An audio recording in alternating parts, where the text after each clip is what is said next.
So this is where I physically grew up, but I can say that I also grew up here, which, don't take me literally, didn't grow up in New York. I grew up in these places metaphorically. I spent a lot of time in hip-hop culture, and I hope there are some lovers of graphic adventures here, because I think there is something about graphic adventures, because they're very slow. They actually allow you to be in a single place as long as you want. You can think about it. Is that you get familiar with the place like it was a real one. Sharing virtual places, virtual experiences as something that made part of the memories, which made me think actually the memories we have are not really determined by whether they were real or they were mediated. And since we live in a time where most of our experiences come from content that we consume, this doesn't make a difference at all. And that's interesting to me because I have quite a bad long-term memory, I would say. I have yesterday, 1 month ago, and then the past. Working with AI, I mean, many people are using the word intelligence. It didn't sound quite right to me. It looked more like a memory machine. Memories are mostly shared when we use AI. So we are drawing from a shared reservoir of visual imagery and memories. Yeah, I have a perfectly clear picture of what I remember, but you don't. You just polish it up. And AI does something like that. So the diffusion model just starts from noise, like a static from TV, and then works its way back to an image. So it starts from fog, which is what I remember of the past, and conjures up an image. So what I thought is, I want to get the diffusion process of the rays. It's really hard to hallucinate and at the same time keep a photographic cleanliness. So I was really obsessing about that.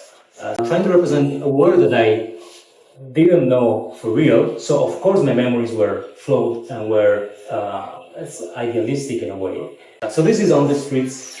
Of course, it's street culture, so that's the reference. And this is probably one of the first images that came from the series, where you can tell that you have an abstract input to the image, which is warping the space, but then you have a very photographic surface that is making the reading of the image quite complex. And one thing that I love is to keep some hallucinations in here, especially I love hallucinatory text. Stable diffusion was a good partner in that because you can actually move the lever a little more between the perfect image, the hallucination. You can add LoRa's. Midjourney became and is becoming more and more perfect. So these kind of things are very hard to get. So what I thought is it would be cool to have something that looks like a music video, while the first part was more of a street photography project. The same story from different points of view. That makes you feel like it's real because you get it from different angles.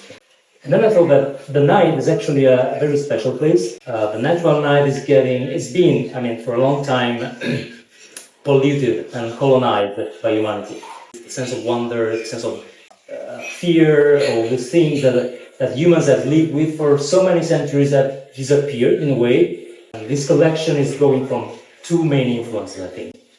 One is noir movies. Noir movies were a reaction to the positivity that was projected during the war. Like everything is fine, everything is beautiful, and we are strong. And then noir movies say, okay, we want to look at our fears again. But the other thing, which I think is mostly reflected in the scale and the road, is romantic paintings. Romantic art was coming from a different place. I mean, from the reaction to positivism, which is quite similar though. I mean, when humans thought they had figured it all out, like, our mind can comprehend and control everything, and I say, no, you can't. Nature is huge and you're tiny. Yeah. This is a very small preview, so you'll be coming out in the next future, and you will be able to see how it looks. And thank you.